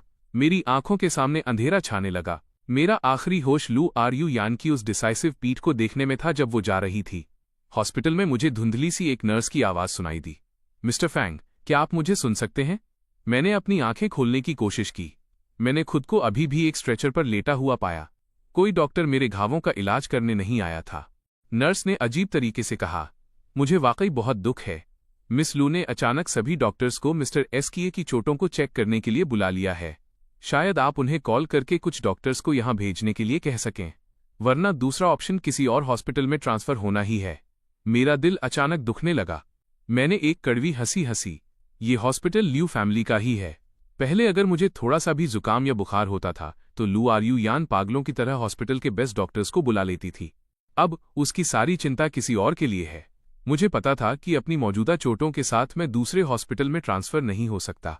मैंने अपने खून से सने हाथों के साथ उठने की कोशिश की। मैंने लू आर यू यान को 1 बार, 2 बार, 3 बार कॉल किया, फिर भी किसी ने जवाब नहीं दिया। 10वीं कॉल पर मुझे अचानक याद आया कि मेरे बेस्ट फ्रेंड नंबर 10 के अंकल एक सर्जन हैं। नंबर 10, मेरी आवाज बहुत ज्यादा कमजोर थी। क्या तुम अपने अंकल से ल्यू फैमिली के हॉस्पिटल आकर मेरी सर्जरी करने के लिए कह सकते हो? इतना कहने के बाद मैं बेहोश हो गया। जब मैं फिर से जागा तो सर्जरी खत्म हो चुकी थी। नंबर 10 मेरे बेड के पास था। उसकी भौहें तनी हुई थीं। तुम्हें क्या हुआ था? तुम लू यान की फैमिली के ही हॉस्पिटल में घायल हुए, फिर भी तुम्हें सर्जरी के लिए किसी और को बुलाने के लिए मुझसे कहना पड़ा। मैंने अपनी मुट्ठियां भींच लीं। लू यान कहाँ है? अगर लू यान को पता चलता कि तुम इतने सीरियसली घायल हो तो वो पागल हो जाती। मैंने उसकी तरफ देखा, पिछली बार की बात याद करते हुए। विंटर का वो वक्त जब मेरे टखने में मोच आई थी। लू आर यू यान ने रात भर में हॉस्पिटल के सभी ऑर्थोपेडिक स्पेशलिस्ट्स को बुला लिया था। वो मुझे गोद में उठाकर पूरे हॉस्पिटल में दौड़ी थी। आखिर में डॉक्टर ने कहा कि ये सिर्फ एक मामूली मोच थी, लेकिन वो मुझे हॉस्पिटलाइज करने पर अड़ गई। लेकिन वो लू आर यू यान जो मेरा इस तरह ख्याल रखती थी, वो हमेशा के लिए मेरे 17वें साल की गर्मियों में ही कहीं पीछे छूट गई। उस वक्त में जब वो शायांग से नहीं मिली थी, मैं बस अपना मुंह खोलने ही वाला था कि तभी नंबर 10 का फोन अचानक बज उठा। आज मेरी ग्रैंडमदर का बर्थडे है। मुझे अभी जाना होगा। फैंग युआन, तुम अच्छे से रेस्ट करो। मैं बाद में तुमसे मिलने आऊंगा। मैंने सिर हिला दिया। किसी और दिन तुम्हें ट्रीट दूंगा। नंबर 10 के जाने के बाद नर्स स्टेशन से फुसफुसाहट की आवाजें मुझ तक पहुंची। मिस लू उस मिस्टर शिया का कितना ख्याल रखती हैं। उन्होंने तो उसे अपने हाथों से खाना भी खिलाया। सही कहा। एक मामूली सी चोट पर वो इतनी घबरा गई थीं कि पूरी रात जागती रहीं। मैंने धीरे से अपनी आंखें बंद कर लीं। आंसू खामोशी से गिर पड़े। हॉस्पिटल में बिताए उन दिनों में मैंने अपनी ड्रेसिंग अकेले बदली, अकेले खाना खाया और खिड़की के बाहर लगे फिनिक्स ट्री को अकेले ही खाली नजरों से घूरता रहा। जिस दिन मुझे डिस्चार्ज किया गया उस दिन मेरा बर्थडे था। हालांकि मेरे पेरेंट्स बिजनेस ट्रिप पर थे, फिर भी उन्होंने किसी से कहकर बहुत बारीकी से एक पार्टी प्रिपेयर करवाई थी। मैं फॉर्मल सूट में दरवाजे पर खड़ा मेहमानों का स्वागत कर रहा था। दूर से मैंने लू आर यू यान को शायांग को लाते हुए देखा। उसने शायांग से कुछ कहा, उसे कोने के सोफे पर बिठाया और फिर मेरी तरफ बढ़ी। फैंग युआन, उसकी आंखों में चमक थी। आज तुम बहुत हैंडसम लग रहे हो। बोलते हुए उसने मेरा हाथ थामने की कोशिश की। मैं उससे बचने के लिए पीछे हट गया। लू आर यू यान सन रह गई। क्या हुआ? क्या तुम अभी भी नाराज हो? उसने अपनी आवाज धीमी की। तुम एक यंग मास्टर हो। जब तुम्हें चोट लगती है तो कोई न कोई पक्का तुम्हारा ख्याल रखने के लिए होता है, लेकिन शायांग अलग है। उसका मेरे अलावा और कोई नहीं है। मैं नाराज नहीं हूं, मैंने उसे बीच में ही टोक दिया। लू आर यू यान ने राहत की सांस ली। उसने अपने बैग से एक वेलवेट बॉक्स निकाला। मैंने तुम्हारे लिए एक गिफ्ट तैयार किया है। ये तुम्हारा फेवरेट स्टाइल है। मैंने उसे देखने तक की जहमत नहीं उठाई और उसे बस एक तरफ रख दिया। लू आरयू यान के चेहरे के भाव सख्त हो गए। आखिर तुम्हें हाल ही में हुआ क्या है? उसकी आवाज थोड़ी कांपी। अगर तुम नाराज हो तो बस कह दो, मेरे साथ ऐसा बर्ताव मत करो, इससे मैं अपसेट हो जाती हूं। मैंने उसके उस दर्द भरे चेहरे को देखा और अचानक मुझे हंसी आने लगी। मैं उसके साथ ऐसा बर्ताव करता हूं तो वो अपसेट हो जाती है। तो क्या होगा अगर मैं उससे कहूं कि मैं ब्रेकअप करना चाहता हूं? मैं बस अपना मुंह खोलने ही वाला था कि तभी पास ही से कुछ टूटने की एक तेज आवाज आई। उसके तुरंत बाद मेहमानों के चिल्लाने की आवाजें आईं। मैं तेजी से वहां पहुंचा। सामने का नजारा देखकर जैसे मेरा दिल ही बैठ गया। बड़ी मेहनत से सजाया गया 3 मंजिला गिफ्ट टावर ढह चुका था। कीमती गिफ्ट्स फर्श पर बिखरे हुए थे। शैंपेन टावर कांच के अनगिनत टुकड़ों में बिखर चुका था। वाइन ने कालीन को भिगो दिया था, जिससे गहरे धब्बे बन गए थे। कस्टम मेड केक के टुकड़े टुकड़े हो गए थे। क्रीम हर जगह फैल गई थी। शायांग उस मलबे के बीच खड़ा था। मैंने ये जानबूझकर नहीं किया, मैंने बस सुना था। उसकी आवाज कांप रही थी कि सबसे ऊपर गिफ्ट रखने से होस्ट की कुछ खुशकिस्मती मिल सकती है। मुझे उम्मीद नहीं थी कि मेरा बैलेंस बिगड़ जाएगा। मैंने देखा कि मेरे पेरेंट्स ने जिस बर्थडे पार्टी को इतनी मेहनत से तैयार किया था वो एक पल में बर्बाद हो गई। मेरा सीना गुस्से से ऊपर नीचे होने लगा। मैं एक कदम आगे बढ़ा। इससे पहले कि शायांग अपनी बात पूरी कर पाता, लू आरयू यान उसके सामने आ गई। फैंग युआन, इसे दिल पर मत लो, इसे दिल पर मत लो। ये इस तरह की पार्टी में पहली बार आया है, उसे रूल्स नहीं पता। थोड़े और जेनरस बनो। पहली बार? मैं हंसा। मेरी आवाज थोड़ी कांप रही थी। उसका पहली बार प्राइवेट ट्रेनिंग सेशन में आना, उसका पहली बार बर्थडे पार्टी में आना, उसका पहला किस। आखिर अभी और कितने पहली बार बाकी हैं? मैंने फर्श पर फैले मलबे की ओर इशारा किया। ये वो बर्थडे पार्टी है जो मेरे पेरेंट्स ने मेरे लिए तैयार की थी। अब ये सब बर्बाद हो गया है। तुम मुझसे और कितना जेनरस होने की उम्मीद करती हो? नंबर 10 से अब और बर्दाश्त नहीं हुआ। वो तंज कसते हुए बोला, कौन है ये इंसान जो इतना मासूम बनने का नाटक कर रहा है? वो पहले ही 18 साल का हो चुका है। तुम्हें क्या छूना चाहिए और क्या नहीं? क्या तुम्हें अपने दिल में ये नहीं पता? तुम इतने बड़े गिफ्ट टावर से कैसे टकरा सकते हो? तुमने ये जानबूझकर किया है ना? शायांग के चेहरे का रंग उड़ गया। उसकी आंखें लाल हो गईं। उसने अपना सिर झुका लिया। नंबर 10, लू यान की आंखें अचानक ठंडी हो गईं। अभी माफी मांगो। किस आधार पर? मैं माफी नहीं मांग रहा, लू यान ने एक एक शब्द पर जोर देते हुए कहा। मैं अपने फादर से कहकर तुम्हारी पूरी फैमिली को ब्लैकलिस्ट करवा दूंगी। मैंने झटके से अपना सिर ऊपर किया। मुझे अपने कानों पर यकीन नहीं हो रहा था। वो शायांग के लिए इस हद तक गिर जाएगी। लू आरयू यान, मेरी आवाज कॉम्पी। तुम नंबर 10 को हाथ लगाकर देखो और फिर देखो क्या होता है। मैंने अपनी भौहें सिकोड़ी और एक एक शब्द साफ कहा, आज मेरा बर्थडे है। मैंने तो शायांग को यहां इनवाइट तक नहीं किया था। नंबर 10 ने कुछ गलत नहीं कहा। वो माफी नहीं मांग सकता। अब या तो शायांग माफी मांगेगा या वो यहां से दफा हो जाएगा। लू आरयू यान ने देखा कि मैं सच में गुस्से में हूं तो वो मुझे मनाने के लिए अपना मुंह खोलने ही वाली थी, लेकिन शायांग पहले ही बाहर भाग चुका था। सिया चियांग, लू यान घबरा गई। मुझे पूरी तरह इग्नोर करते हुए वो मुड़ी और उसके पीछे भागी। अपनी घबराहट में उसका घुटना पास की एक डेकोरेटिव शेल्फ से टकरा गया। एक धमाके के साथ पहले से ही अस्त व्यस्त पार्टी हॉल और भी ज्यादा अस्त व्यस्त हो गया। मैं वहीं अपनी जगह पर जमकर खड़ा रहा, उन दोनों को एक के बाद एक बाहर भागते हुए देखता रहा। मेरा दिल इतना दुख रहा था कि मेरा सांस लेना मुश्किल था। एक वक्त था जब अगर मैं सिर्फ अपनी भौहें सिकोड़ता था तो लू आरयू यान सारा दिन परेशान रहती थी। अब मैंने अपनी बात इतनी साफ कह दी है, फिर भी उसने मुड़कर नहीं देखा।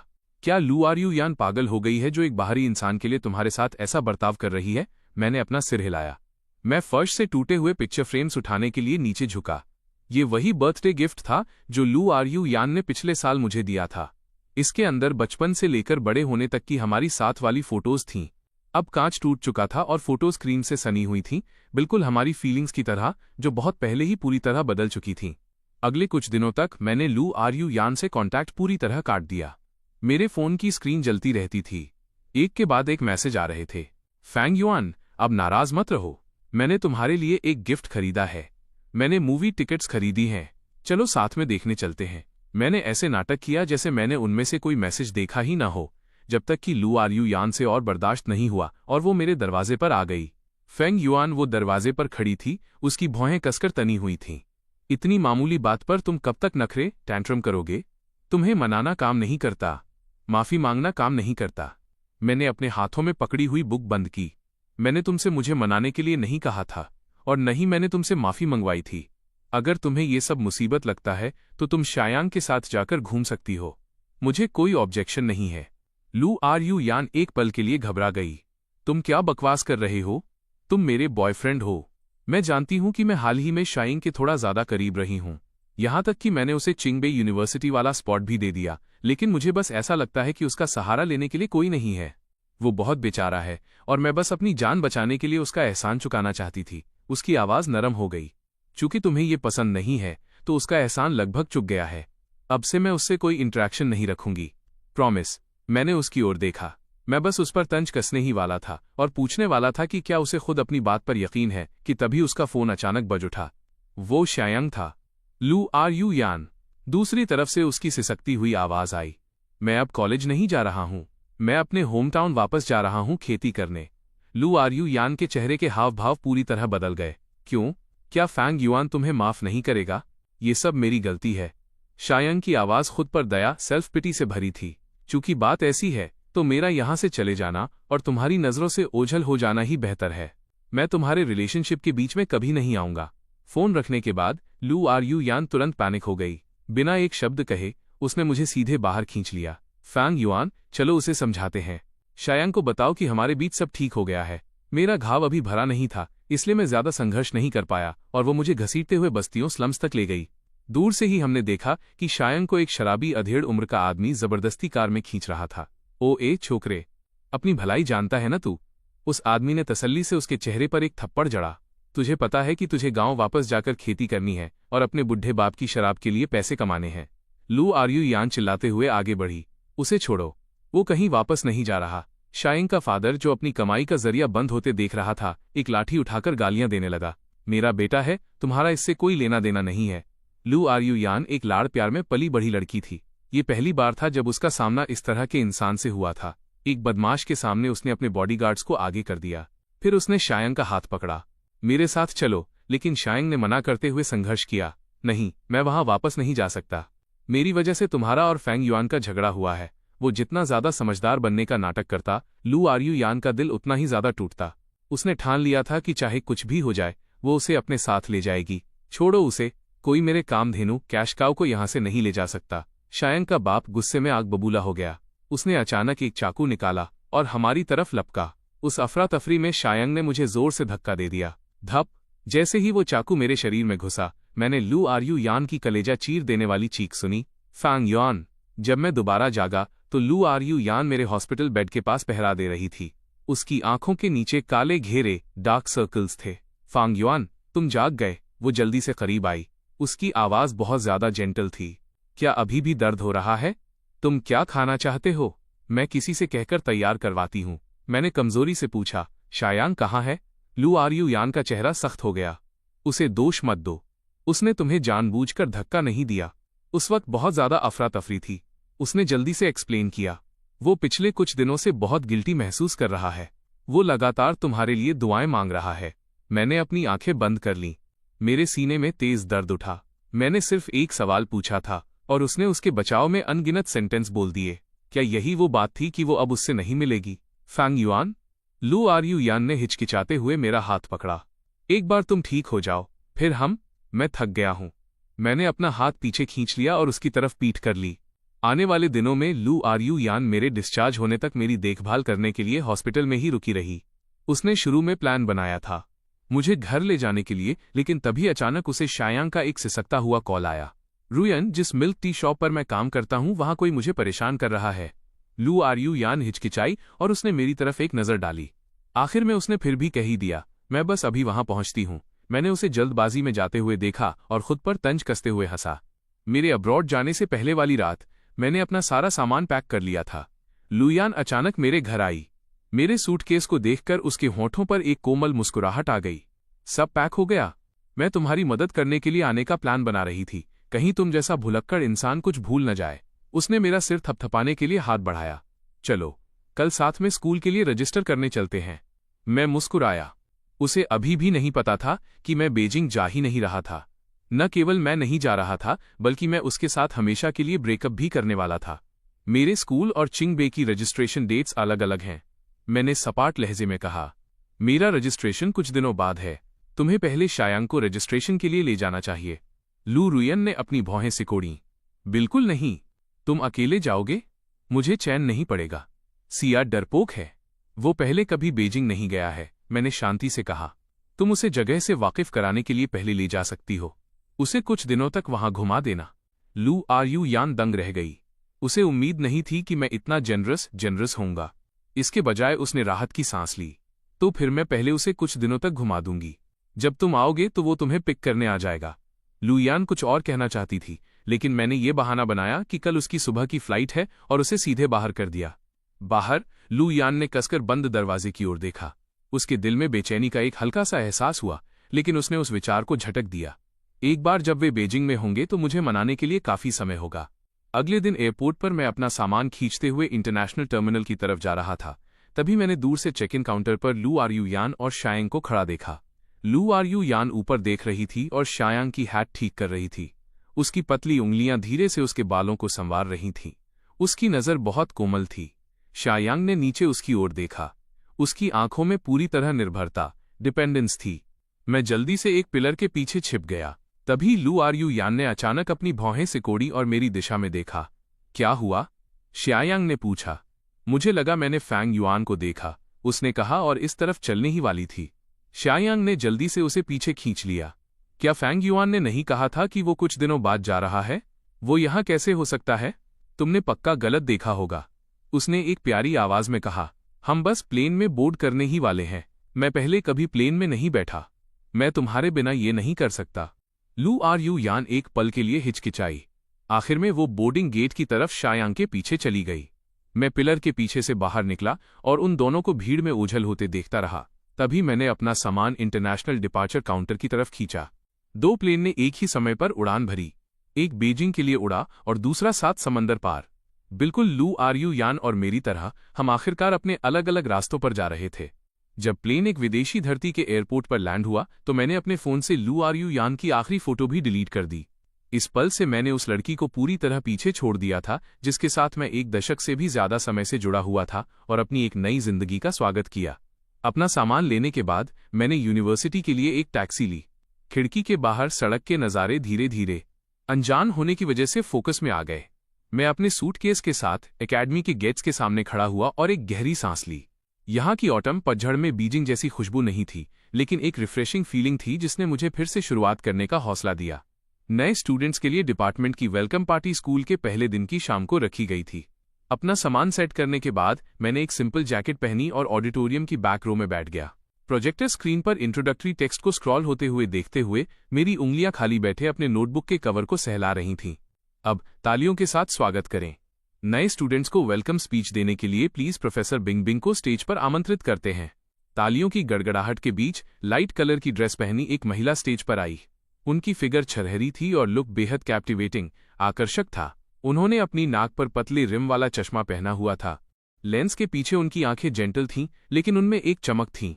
अपने बगल में बैठे स्टूडेंट्स की फुसफुसाहट सुनकर मुझे पता चला कि प्रोफेसर बिंग बिंग चाइनीज थीं। उन्होंने ग्रेड स्किप करके अपनी मास्टर्स और पीएचडी पूरी की थी। अब सिर्फ 23 साल की उम्र में वो पहले से ही एक प्रोफेसर थीं, एक सच्ची जीनियस स्कॉलर। जब बिंग बिंग ने बोलना शुरू किया तो उनकी आवाज बिल्कुल क्लियर थी। आप सभी का यहाँ स्वागत है। प्रोफेसर के टाइटल के मुकाबले मैं आपकी एकेडमिक जर्नी में एक साथी कंपेनियन बनना ज्यादा पसंद करूंगी। मेरी नजरें ठहर गईं। अब मैं डिस्ट्रैक्टेड नहीं था। मैंने उन्हें बहुत पेशेंस के साथ सुना। उन्होंने जो कुछ भी कहा वो बिल्कुल भी उबाऊ नहीं था। इसके बजाय उन्होंने अपने अब्रॉड जाने के शुरुआती दिनों के कुछ एक्सपीरियंस शेयर किए, यहाँ तक कि अपने पास्ट की कुछ एम्बैरसिंग, शर्मनाक कहानियां सुनाते हुए वो खुद भी हंसी। नीचे बैठे सभी नए स्टूडेंट्स ठहाके मारकर हंस पड़े। जो माहौल पहले थोड़ा ऑकवर्ड था वो अब काफी रिलैक्स्ड हो गया था। स्पीच के बाद एक फ्री नेटवर्किंग सेशन था। मैं नीचे देख रहा था और अपनी फाइल्स एडजस्ट कर रहा था, तभी अचानक मुझ पर एक परछाई पड़ी। मैंने ऊपर देखा और मेरी नजरें बिंग बिंग की मुस्कुराती आंखों से मिली। Student Fang yuan. उन्होंने नए स्टूडेंट्स की एक प्रिंटेड लिस्ट पकड़ी हुई थी। उनकी उंगली मेरे नाम पर रुकी थी। मैंने अभी तुम्हारा असाइनमेंट देखा। तुम्हारा टॉपिक बहुत नॉवल, नया है। मैं सन्न रह गया। मैं जल्दी से खड़ा हुआ और उन्हें झुककर ग्रीट किया। Hello professor Bing. इतना फॉर्मल होने की जरूरत नहीं है। बिंग बिंग ने मुझसे हाथ मिलाया। उनकी नज़र मेरे असाइनमेंट के रिसर्च डायरेक्शन वाले सेक्शन पर पड़ी। मैं अभी जिस प्रोजेक्ट पर काम कर रही हूँ वो इत्तेफाक से तुम्हारे बताए गए कंटेंट से रिलेटेड है। शायद हम इस पर आगे डिस्कस कर सकते हैं। उनका लहजा बिल्कुल भी घमंडी नहीं था, बल्कि वो एक आउटस्टैंडिंग स्टूडेंट के साथ बराबरी से डिस्कशन और सराहना कर रही थीं। मेरी तनी हुई नर्व्स धीरे धीरे रिलैक्स हो गईं। मैंने हिम्मत करके अपने थॉट्स शेयर किए। हम दोनों के बीच बहुत हार्मोनियस शांतिपूर्ण डिस्कशन हुआ। हम ऑडिटोरियम के एक कोने में खड़े होकर करीब 1 घंटे तक बात करते रहे। मैं जितना ज्यादा बोलता गया उतना ही उत्साही होता गया, यहां तक कि अपनी शुरुआती घबराहट भी भूल गया। अंधेरा हो रहा था।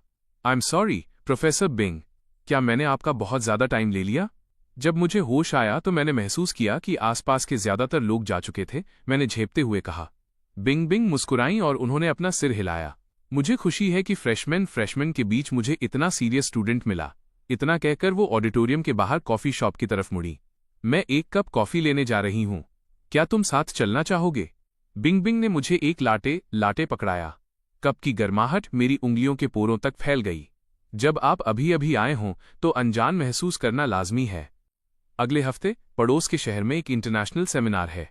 क्या तुम मेरी टीम के साथ चलना चाहोगे? तुम इस फील्ड के कुछ सीनियर्स को जान पाओगे। ये तुम्हारे टॉपिक के लिए हेल्पफुल हो सकता है। मैंने कॉफी का वो गर्म कप पकड़ा और उनके चश्मे के पीछे उन सिंसियर आंखों को देखा।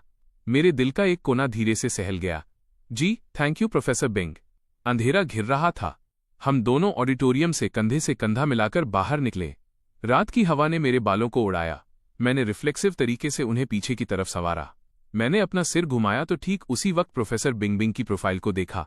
वो स्ट्रीट लाइट के नीचे खड़ी दूर बने क्लॉक टावर को देख रही थीं और बहुत जेंटल लग रही थीं। मेरा फोन मेरी जेब में चुपचाप पड़ा था। मैंने बहुत पहले ही लू आर यू यान के कांटेक्ट करने के सभी तरीके ब्लॉक कर दिए थे। मैंने डोमेस्टिक सोशल मीडिया के नोटिफिकेशंस भी टर्न ऑफ कर दिए थे। अब कोई मुझे परेशान नहीं कर सकता था। अब उस गर्म कॉफी के कप को पकड़े हुए और अपने बगल में खड़े इंसान को सेमिनार की डिटेल्स डिस्कस करते हुए सुनकर मुझे बहुत शांति और सुकून महसूस हुआ। मुझे अचानक लगा कि शायद मैं सच में इस विदेशी धरती पर बेहतर महसूस करना शुरू कर सकता हूं और धीरे धीरे आगे बढ़ सकता हूं। मैंने अपना सिर झुकाया और कॉफी की एक चुस्की ली। उसकी गर्म मिठास मेरी जुबान की नोक से लेकर दिल की गहराई तक फैल गई। प्रोफेसर बिंग बिंग की रिसर्च टीम ज्वाइन करने के बाद मेरी लाइफ अनगिनत एक्सपेरिमेंट्स और किताबों से भर गई। लैबोरेटरी वो जगह बन गई जहां मैं सबसे ज्यादा रहने लगा। कभी कभी मैं खिड़की से बाहर देखता तो महसूस होता कि आसमान बिल्कुल काला हो चुका है। प्रोफेसर बिंग बिंग का ऑफिस लैब के ठीक बगल में था।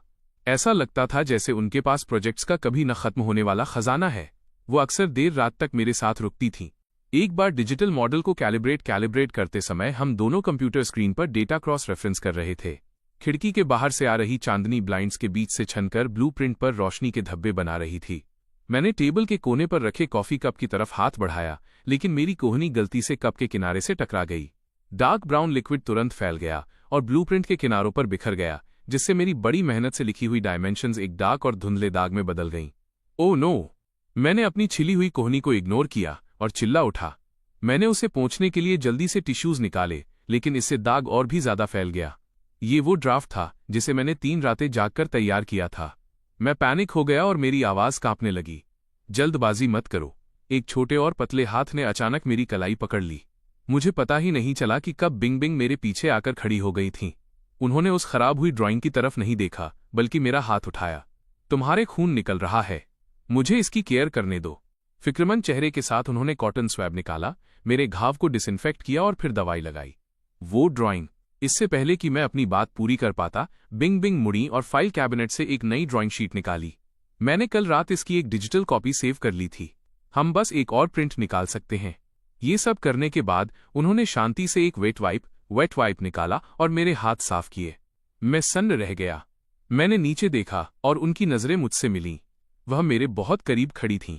उनके बालों से आ रही परफ्यूम की हल्की खुशबू और लैब की वो खास स्मेल मिलकर एक अजीब सा सुकून दे रही थी। मुझे करने दो। बिंग बिंग ने स्वाभाविक रूप से मेरे हाथ से पेन ले लिया। वो नीचे झुकीं और मेरे बगल वाली चेयर पर बैठ गईं। हमारे कंधे कभी कभी एक दूसरे से टकरा जाते थे।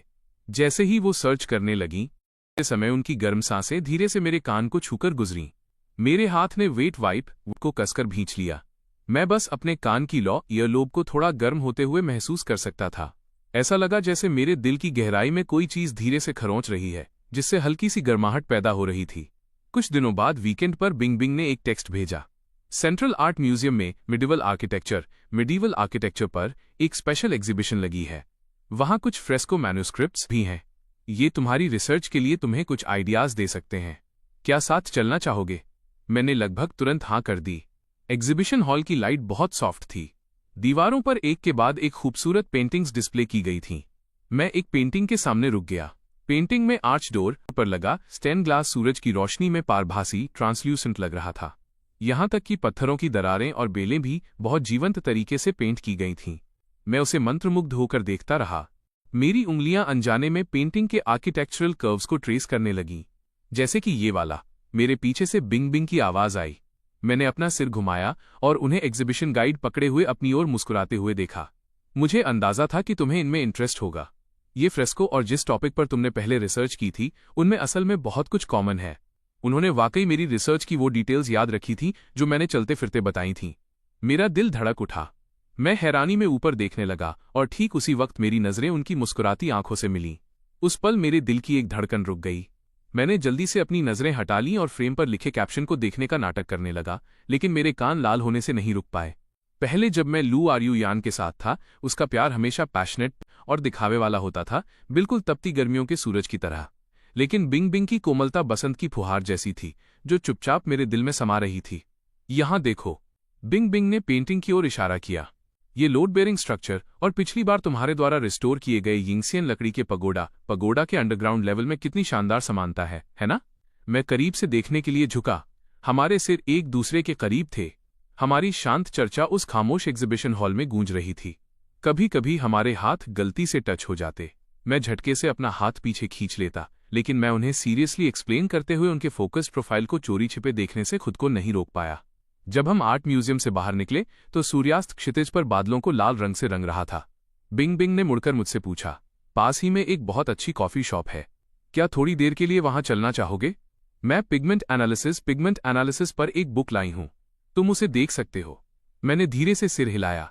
इस कोमल और विचारशील महिला के प्रति मेरा दिल धीरे धीरे नरम हो रहा था। दूसरी तरफ प्लेन लैंड होने के बाद लू आर्यू यान शायांग का सूटकेस उठाकर आगे चल रही थी। उसके पीछे आ रहे उस यंग मैन ने चारों ओर देखा और पुकारा, लू आर्यू यान, उस खूबसूरत बिल्डिंग को देखो। शायांग ने उसकी आस्तीन खींची और आगे की ओर दौड़ा। उसकी उंगलियां गलती से उसकी कलाई से टकरा गईं। लू आर्यू यान ने उसकी नजर का पीछा किया।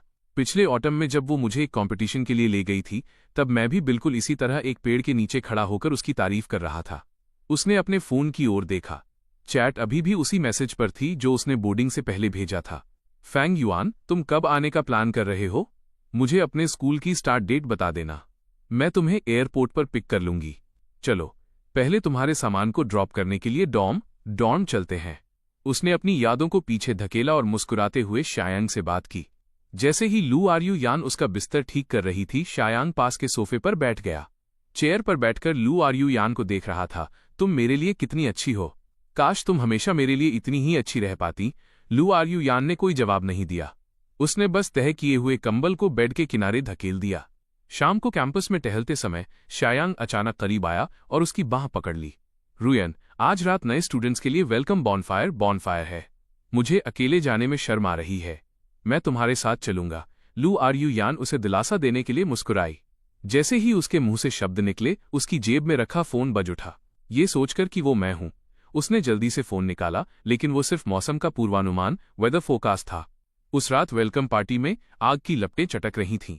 माहौल बहुत ज्यादा जीवंत था। शायांग ने पके हुए मीट का एक टुकड़ा लू आर्यू यान के मुंह के पास किया। जैसे ही उसने उसे लिया, गलती से उसकी उंगली का पोर कट गया। वो ऐसे पीछे हटा जैसे जल गया हो। उसने अपना हाथ झटके से वापस खींच लिया। उसके कान बिल्कुल लाल हो गए। आसपास के लोग उन्हें चिढ़ाने लगे। वो मुस्कुराई, लेकिन उसकी आंखें बार बार अपने फोन की स्क्रीन पर जा रही थीं। क्या फैंग युआन ने अभी तक तुम्हारे मैसेज का रिप्लाई नहीं दिया? क्या वो तुमसे नाराज है? लू आर्यू यान ने स्क्रीन को घूरते हुए अपनी भौहें सिकोड़ी। बिल्कुल नहीं, वो उस तरह का इंसान नहीं है जो आसानी से नाराज हो जाए। शायांग ने अपना सिर झुका लिया। शायद उसके फोन की बैटरी खत्म हो गई होगी। ज्यादा चिंता मत करो। पूरी शाम की पार्टी के दौरान लू आर्यू यान का ध्यान पूरी तरह भटका हुआ था। वो एक अंधेरे कोने में छिप गई। कॉरिडोर की खिड़की के सहारे खड़ी होकर मुझे टेक्स्ट करने लगी। तुम कहाँ हो? इसे देखते ही रिप्लाई करो। क्या तुम सो गए हो? चैट में उसके मैसेजेस अनआंसर्ड ही रहे। वो आधे घंटे तक स्क्रीन को घूरती रही, जब तक कि स्क्रीन ऑटोमैटिकली बंद नहीं हो गई। शायद मैं सच में थक गया था। उसकी उंगली गुड नाइट शब्दों पर ठहरी रही, लेकिन आखिर में उसने उसे नहीं भेजा। अगली सुबह जल्दी लू आर यू यान अपने अलार्म की आवाज से जाग गई। उसने तुरंत अपना फोन झपटा। अभी भी कोई नया मैसेज नहीं था। तीसरे दिन भी कोई नहीं, चौथे दिन भी कोई नहीं, एक हफ्ते बाद भी कुछ नहीं। वो और बर्दाश्त नहीं कर सकी और देखने गई। जिस स्कूल में मैंने अप्लाई किया था वो चिंगबे के ठीक बगल में था, लेकिन जब वो वहां पहुंची तो उसे आसमान से बिजली गिरने जैसी खबर मिली। रजिस्ट्रेशन टीचर ने काफी देर तक लिस्ट देखी और फिर अपना सिर हिलाया। फैंग युआन, ये नाम यहां नहीं है। इस स्टूडेंट ने हमारे स्कूल में अप्लाई नहीं किया था। लू आर यू यान का दिल मानो किसी गहरी खाई में गिर गया। उसने अपनी आंखों से मुझे एप्लीकेशन भरते देखा था। हमारी बात हुई थी, हमें साथ होना था। अगर मैंने इस स्कूल में अप्लाई नहीं किया तो फिर कहाँ किया होगा? उसके अंदर एक बुरा अंदेशा जागा। उसने तुरंत मेरा नंबर मिलाया। दूसरी तरफ से मशीनी आवाज बार बार कह रही थी, जिस नंबर से आप संपर्क करना चाहते हैं वो अभी स्विच ऑफ है। यह कैसे हो सकता है? फोन काटते समय लू आर यू यान के हाथ कांपने लगे। रुयन, तुम्हें क्या हुआ है? शायंग पता नहीं कब उसके पीछे आकर खड़ा हो गया था। उसके हाथ में दूध की 2 बोतलें थीं। फैंग युआन ने अपनी एप्लीकेशन बदल दी। उसकी आवाज रुंध गई और उसका फोन भी नहीं लग रहा है। शायंग के चेहरे के भाव थोड़े बदले, लेकिन वो तुरंत नॉर्मल हो गया। उसने दूध की बोतल का ढक्कन खोला और उसे थमा दिया। उसकी उंगलियां जानबूझकर लेकिन कैजुअली लू आर यू यान के हाथ के पिछले हिस्से से टकराईं। चिंता मत करो, चलो इंतजार करते हैं और देखते हैं, या फिर मैं तुम्हारे साथ एयरपोर्ट चलकर पूछ सकता हूं। लू आर यू यान ने दूध ले लिया, लेकिन उसे पिया नहीं। वो बस खाली नजरों से अपने फोन की स्क्रीन को घूरती रही। अगले 2 दिनों तक लू आर यू यान ने अपने फोन को अपनी नजरों से एक पल के लिए भी ओझल नहीं होने दिया। उसने मेरे बारे में किसी भी खबर के लिए हमारे सभी दोस्तों से पूछा। उसने अपने सोशल मीडिया पर एक मिसिंग पर्सन नोटिस भी पोस्ट किया। कमेंट सेक्शन में सैकड़ों रिप्लाईज की बाढ़ आ गई, लेकिन किसी को नहीं पता था कि मैं किस स्कूल में गया हूं। शायंग हर दिन उसके पीछे पीछे घूमता और उसके लिए खाना खरीदता। जब वो परेशान होती तो वो चुपचाप उसके बगल में बैठा रहता। तीसरे दिन शाम के समय लू आर यू यान लाइब्रेरी के एंट्रेंस की सीढ़ियों पर बैठी थी। शायंग ने कहा कि वो पानी खरीदने जा रहा है और अपना फोन उसके बगल में पत्थर के बेंच पर छोड़ गया। स्क्रीन अचानक जल उठी और एक वीचैट मैसेज का प्रीव्यू दिखाई दिया। ये शायंग के एक अच्छे दोस्त का था। वह फैंग युआन वाला लड़का सच में नहीं आ रहा है। तुम्हारे तरीके काफी अच्छे हैं। नीचे शायांग का कल रात का रिप्लाई था। उन शब्दों को देखते ही लू आर यू यान की उंगलियों की पकड़ मजबूत हो गई। वो बेवकूफ कभी नहीं आ पाएगा। लू आर यू यान की आंखों में अब सिर्फ मैं हूं। पतझड़ की हवा ने उसके पैरों के पास से गिरे हुए पत्तों को उड़ाया। फोन पकड़े हुए लू आर यू यान का हाथ कांपने लगा। उसने उस चैट विंडो पर टैप किया और ऊपर स्क्रॉल करके सब चेक किया। उसका दिल ऐसा महसूस कर रहा था जैसे किसी ठंडे हाथ ने उसे भींच लिया हो। उसकी हथेली में फोन दहकते हुए अंगारे जैसा लग रहा था। लू आर यू यान ने जोर लगाकर अपना सिर उठाया और देखा कि शायंग एक प्लास्टिक बैग लिए दौड़ता हुआ आ रहा था। उसके चेहरे पर एक मुस्कुराहट भी थी। लू आर यू यान, मैंने तुम्हारा फेवरेट स्नैक खरीदा है, पहले कुछ खा लो। लू आर यू यान ने घबराहट में फोन छिपा दिया और अपनी वही पुरानी मुस्कुराहट चेहरे पर ले आई। उसके हाथ से ब्रेड लेते हुए उसे वो चैट याद आई जो उसने अभी फोन पर देखी थी। उसका दिल जोर जोर से धड़क रहा था। वो उसे फिलहाल इस बारे में पता नहीं चलने दे सकती थी। उसने अपना सिर घुमाकर अपने बगल में देखा। शायंग का चेहरा बहुत मासूम और बेगुनाह लग रहा था। पहली बार उसे उस पर शक हुआ। लू आर यू यान ने पूरे 2 दिनों तक खुद को अपने डॉर्म रूम में बंद कर लिया। उसके फोन की स्क्रीन जलती और फिर बुझ जाती। उसने कम से कम 100 बार मेरा नंबर मिलाया होगा। रिसीवर से उसे जो कुछ सुनाई दे रहा था वो बस एक ठंडी टोन थी। मिस, हमें मिस्टर फैंग का कोई एप्लीकेशन रिकॉर्ड नहीं मिल रहा है। डोमेस्टिक फ्लाइट्स पर भी उनके लिए हाल ही की टिकट खरीद की कोई जानकारी नहीं है। फोन पर बटलर की आवाज सावधानी से छानबीन करते हुए आई। क्या ऐसा हो सकता है कि उन्होंने अपनी पर्सनल इन्फॉर्मेशन बदल दी हो? लू आर यू यान ने फोन को तब तक कसकर पकड़ा जब तक कि उसकी उंगलियों के पोर सफेद नहीं पड़ गए।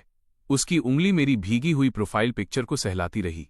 उसने रुंधे हुए गले से कहा, खोजना जारी रखो। फोन काटकर वो अपनी कुर्सी पर ढह गई।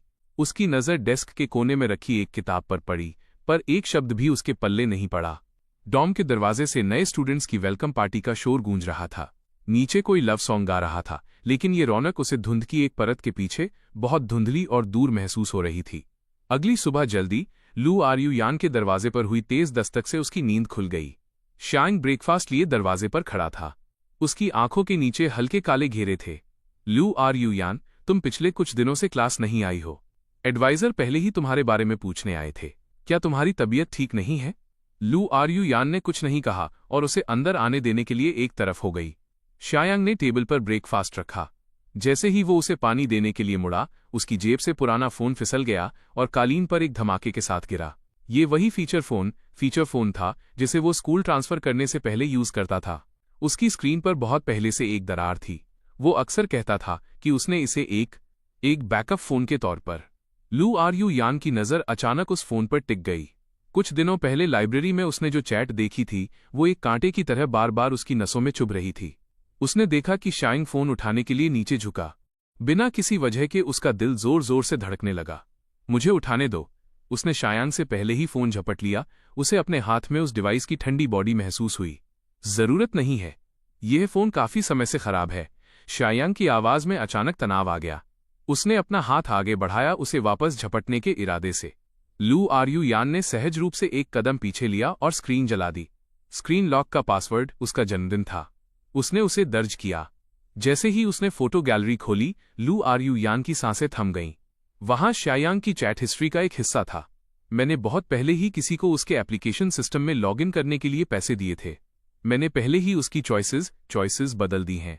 अगर वो बीजिंग आ भी जाता है तो वो यूनिवर्सिटी अटेंड नहीं कर पाएगा और लू आरयू यान के साथ एक ही शहर में रहने का तो वो सपना भूल ही जाए। लू आरयू यान अभी मेरे प्रति बहुत गिल्टी महसूस कर रही है। मैं जो कहता हूं वो उस पर यकीन कर लेती है।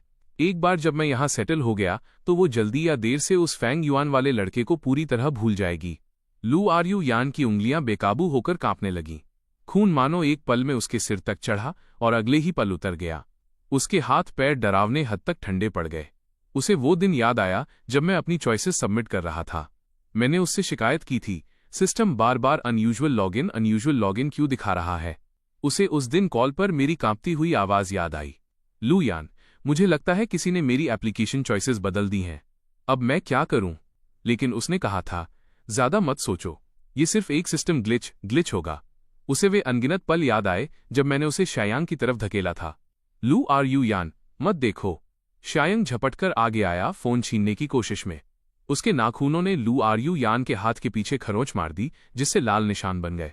लू आरयू यान ने झटके से अपना सिर ऊपर किया। उसकी आंखों में जमी ठंडक डराने वाली थी। उसने शायांग को जोर से धक्का दिया। उसकी आवाज पहले से कहीं ज्यादा सर्द थी। मुझे समझाओ कि इसका क्या मतलब है। उसने फोन की स्क्रीन उसके चेहरे के सामने कर दी। स्क्रीनशॉट पर लिखे शब्द एकदम साफ और चुभने वाले थे। तुमने फैंग युआन की चॉइसेस बदली। तुमने उसका अकाउंट हैक करने के लिए किसी को पैसे दिए। धक्का लगने से शायांग लड़खड़ाकर डेस्क से जा टकराया। उसकी आंखों के किनारे तुरंत लाल हो गए। आंसू टूटी हुई मोतियों की माला की तरह गिरने लगे। मेरा वो मतलब नहीं था। लू आरयू यान, मुझे एक्सप्लेन करने दो। क्या एक्सप्लेन करोगे? लू आरयू यान की आवाज कांपी। वो हद से ज्यादा गुस्से में थी। ये एक्सप्लेन करोगे कि तुमने उसकी जिंदगी कैसे बर्बाद की, या ये कि तुम इतने समय से मेरे सामने विक्टिम बनने का नाटक कैसे कर रहे थे? मैं बस तुम्हें खोने से बहुत डरता था। शायांग रोते हुए आगे बढ़ा, उसे गले लगाना चाहता था। उसने नफरत से उसे खुद से दूर किया। फैंग युआन के पास सब कुछ है। उसके पास एक अमीर फैमिली बैकग्राउंड है। उसके पास तुम्हारा प्यार है। लेकिन अगर मैंने वो नहीं किया होता तो मेरे पास सिर्फ तुम होती। तुम मुझ पर कभी ध्यान ही नहीं देती। उसने लू आरयू यान को कसकर पकड़ लिया, जैसे उसे डर हो कि वो उसे छोड़ देगी। तो तुमने इस घटिया चाल का सहारा लिया। लू आरयू यान ने उसके आंसुओं से सने चेहरे को देखा और उसे ये सब बेहद विडंबनापूर्ण, आयरॉनिक लगा। शायांग, तुमने एक बार मेरी जान बचाई थी। मैं तुम्हारी शुक्रगुजार हूं, लेकिन इसका मतलब ये नहीं है कि तुम्हें फैंग युआन को नुकसान पहुंचाने की इजाजत है। मुझे बताओ, तुमने उसकी एप्लीकेशन बदलकर कौन सा स्कूल कर दिया था? ये सोचकर ही कि उसने फैंग युआन के साथ युआन के बारे में सोच रही थी, लेकिन उसके दिमाग में वही लड़का था जिसे उसने इतनी शिद्दत से संजोया था। उसका दिल ऐसा महसूस कर रहा था जैसे किसी अदृश्य हाथ ने उसे भींच लिया हो। दर्द इतना गहरा था कि वो मुश्किल से सांस ले पा रही थी। मैं भूल गया। मुझे अब याद नहीं है। मैंने बस रैंडमली कोई वोकेशनल कॉलेज भर दिया था। Vocational college? लू यान ऐसे सन रह गई जैसे उस पर बिजली गिर गई हो। उसने पूरी ताकत से उसे खुद से दूर धकेला। बाहर निकलो। शायांग अभी भी रो रहा था और एक्सप्लेन करने की कोशिश कर रहा था। लू यान, मुझे पता है कि मुझसे गलती हुई है। क्या तुम मुझे माफ कर सकती हो? बस इस एक बार। मैं ऐसा फिर कभी नहीं करूंगा। लू यान ने उसे एक नजर तक नहीं देखा। उसने अपना कोट उठाया और जाने के लिए मुड़ गई। दरवाजा एक धमाके के साथ बंद हुआ, जिससे पूरी दीवार हिल गई हॉलवे की मोशन सेंसर लाइट झटके से जल उठी। एक पीली रोशनी उस पर पड़ी। वो काफी देर तक दीवार के सहारे खड़ी रही। उसका सीना तेजी से ऊपर नीचे हो रहा था। उसके गले में एक मीठा लोहे जैसा खून का स्वाद उभर आया। ये सोचकर उसे घिन आने लगी कि उसने एक ऐसे मलिच्छ इंसान के लिए उस लड़के को बार बार चोट पहुंचाई जिसे उसने बचपन से सबसे ज्यादा प्यार किया था। लू आर्यू यान ने मुझे खोजने के लिए बीजिंग के सभी वोकेशनल कॉलेजों को छान मारा। उसने सभी टीचर्स को घेर लिया और उनसे इतने सवाल किए कि वे परेशान हो गए। आखिर में वे बस यही कह पाए, हमें वाकई स्टूडेंट फैंग युआन का कोई रिकॉर्ड नहीं मिल रहा है, और जल्दी से ऑफिस का दरवाजा बंद कर लिया। उसके फोन में मेरे पेरेंट्स के नंबर सेव थे। उसने 3 दिनों तक हिचकिचाने के बाद कॉल करने की हिम्मत की। जैसे ही उसने अपना मकसद बताया, मेरी माँ की ठंडी आवाज सुनाई दी। फैंग युआन बीजिंग में नहीं है और वो देश में भी नहीं है। उसने पहले ही विदेश के एक स्कूल में एनरोल कर लिया है। विदेश? फोन पकड़े हुए लू आर्यू यान का हाथ अचानक कस गया और पीला पड़ गया। आंटी, वो किस स्कूल में पढ़ रहा है? मैं आपसे भीख मांगती हूँ, प्लीज मुझे बता दीजिए। वो नहीं चाहता कि तुम्हें पता चले। मेरी माँ की आवाज और भी सर्द हो गई। लू यान, एक बार जब कुछ चीजें गलत हो जाती हैं तो वापस लौटने का कोई रास्ता नहीं बचता। कॉल कट गया। लंबी बीप की आवाज लू आर्यू यान के कान में सुई की तरह चुभ रही थी। वो लेक्चर हॉल की सीढ़ियों पर ढह गई और दूर गिरते हुए पत्तों को देखने लगी। पहली बार उसने चखा कि निराशा क्या होती है। उसने पागलों की तरह अपने बाल बिखेर दिए और आखिरकार खुद को शांत करके एक फैसला लिया। दूसरी तरफ शायांग पूरी तरह से पैनिक हो गया था। उसे लू आर्यू यान के लाड़ प्यार की आदत हो गई थी। अब लू आर्यू यान की नफरत का सामना करते ही वो बेहद डर गया। वो बार बार लू आर्यू यान को खोजने गया, लेकिन हर बार उसने उसे इग्नोर कर दिया। उसे ये भी पता चला कि मैं किसी वोकेशनल कॉलेज नहीं गया था, बल्कि विदेश पढ़ने चला गया था। उसके लिए ये भी ठीक था, एक देश में एक विदेश में, तो अब लू यान और मेरे बीच कोई गुंजाइश नहीं बची थी। लेकिन जब उसने लू आर्यू यान की डेस्क पर विदेश जाने का प्लेन टिकट देखा तो वो पूरी तरह टूट गया। डॉम के नीचे शायांग ने लू आर्यू यान को रोका, जो लीव की अर्जी देने जा रही थी। लू आर्यू यान, क्या तुम सच में उसे ढूंढने जा रही हो? तो फिर मेरा क्या होगा? हमारा कभी कोई रिश्ता था ही नहीं। लू यान ने उसकी बात काट दी। उसका लहजा इतना उदासीन था जैसे किसी अजनबी से बात कर रही हो। शायांग का चेहरा सफेद पड़ गया। उसने अचानक अपना सीना पकड़ लिया और लड़खड़ाया, आंखें बंद की और जमीन पर गिर पड़ा। अगर ये पहले का वक्त होता तो लू आर्यू यान उसे बचाने के लिए पक्का दौड़ पड़ती, उसे तुरंत संभालती और घबराकर उसका नाम पुकारती। पर अब उसने बस अपनी भौहें सिकोड़ी और आधा कदम पीछे हट गईं, उसे धप से जमीन पर गिरते हुए देखती रही और उसे उठाने की जहमत तक नहीं की। शायांग, नाटक करना बंद करो। उसने ऊपर से उसे देखा। उसकी आवाज में रत्ती भर भी गर्माहट नहीं थी। मैंने तुम्हारी ये घटिया चालें बहुत देख ली हैं। शायांग जमीन पर पसरा पड़ा था। उसका रोना अचानक बंद हो गया। उसने कभी उम्मीद नहीं की थी कि लू आर्यू यान इतनी पत्थर दिल हो जाएगी। उसे ऐसा महसूस हुआ जैसे उसके दिल का एक टुकड़ा बेदर्दी से नोच लिया गया हो। दर्द इतना तेज था कि वो मुश्किल से सांस ले पा रहा था। वो इसे कबूल नहीं कर पा रहा था। शायांग उस पर चिल्लाया, फैंग युआन को अब तुम नहीं चाहिए। तुम अभी भी उससे क्यों चिपकी हुई हो? ये शब्द सुनते ही लू आर्यू यान भड़क उठी। उसकी आंखें खून जैसी लाल हो गईं। उसने शायांग को बड़ी बेरहमी से घूरा। फिर से कहो, हिम्मत है तो फिर से कहो। तो क्या हुआ अगर मैं कहूं? शायांग ने अपनी लाल आंखों से लू आर्यू यान की ओर ऐसे देखा जैसे अपनी सारी कड़वाहट निकाल देना चाहता हो। लू आर्यू यान, तुम मुझसे बेहतर जानती हो। जिस पल तुमने चिंगबे यूनिवर्सिटी वाला कपल स्पॉट मुझे दिया था, उसी पल यह तय हो गया था कि तुम फैंग युआन को हमेशा के लिए खो दोगी। एक करारे थप्पड़ ने उसकी बात बीच में ही काट दी। शायांग को इतनी जोर से थप्पड़ पड़ा कि उसका चेहरा एक तरफ मुड़ गया। उसके गाल दर्द से झंझना उठे। उसने यकीन न करते हुए अपने सामने खड़े इंसान को देखा। लू यान का हाथ अभी भी हवा में उठा हुआ था। उसकी आंखों में गुस्से की आग ऐसी थी जैसे उसे राख कर देगी। लू आर्यू यान की आवाज गुस्से से रुंधी और भारी थी। शायांग, तुम्हारी हिम्मत कैसे हुई मेरे और उसके बीच के रिश्तों पर कमेंट करने की? तुम होते कौन हो? शायांग उसकी आंखों में नफरत देखकर डर गया। उसके होंठ कांपने लगे। वो एक शब्द भी नहीं बोल सका। इसे यहां से ले जाओ। इस पर कड़ी नजर रखो। इसे इधर उधर भागने मत देना। लू आर्यू यान ने उसकी तरफ दोबारा नहीं देखा और ठंडे लहजे में अपने साथ आए बॉडीगार्ड्स को हुक्म दिया। बॉडीगार्ड्स ने बात मानी और आगे बढ़कर बेदम पड़े। शायांग को उसकी बगलों से पकड़कर जमीन से उठा लिया। आखिरकार उसने रिएक्ट किया। वो रोने लगा और संघर्ष करने लगा। लू आर्यू यान, तुम मेरे साथ ऐसा नहीं कर सकती। मैंने ये तुम्हारे लिए किया था। उसकी आवाज धीरे धीरे और दूर होती गई और आखिरकार कॉरिडोर के अंत में गायब हो गई। लू आर्यू यान ने एक गहरी सांस ली और मेरी फोटो की तरफ मुड़कर देखा। उसकी आंखों का गुस्सा शांत हो गया, वहां सिर्फ थकान और पछतावा बचा था। उसने अपना फोन निकाला और चिंगबे में अपने एडवाइजर को मैसेज किया, मुझे और शायांग को एक एकेडमिक रिसर्च प्रोजेक्ट के लिए बाहर जाना है। वापसी की तारीख अभी तय नहीं है, कृपया मेरे लिए इसकी रिपोर्ट कर दें। मैसेज सेंड होने का नोटिफिकेशन आ गया। लू आर यान ने कसकर बंद दरवाजे की ओर देखा। उसकी आंखें अब दृढ़ थीं। Fang Yuan, I am sorry, इस बार मैं तुम्हें पक्का वापस पालूंगी। मूसलाधार बारिश हो रही थी। कंप्यूटर स्क्रीन पर डेटा मॉडल देखते हुए मैंने एक आह भरी। मैं लैब में ओवरटाइम काम कर रहा था और वक्त का अंदाजा ही नहीं रहा। ऊपर देखा तो बीन्स जितने बड़े बारिश के कतरे कांच की खिड़की से टकरा रहे थे, जिससे टप टप की आवाज हो रही थी। मैंने अपना सामान पैक किया और लैब के दरवाजे तक गया। मैं उस भारी बारिश को देखकर परेशान हो गया। जब मैं आज सुबह क्लास के लिए आया था तब आसमान बिल्कुल साफ था। किसने सोचा था कि मौसम इतनी अचानक बदल जाएगा। मैं छाता भी नहीं लाया था। मैं हिचकिचा रहा था कि क्या बारिश में भागकर सबवे स्टेशन जाऊं, तभी पीछे से एक जानी पहचानी आहट सुनाई दी। मैंने अपना सिर घुमाया और देखा कि बिंग बिंग छाता लिए कॉरिडोर के अंत में खड़ी थीं। उनकी ड्रेस पर कीचड़ के धब्बे थे। उनके चश्मे के लेंस पर एक पतली सी परत धुंध की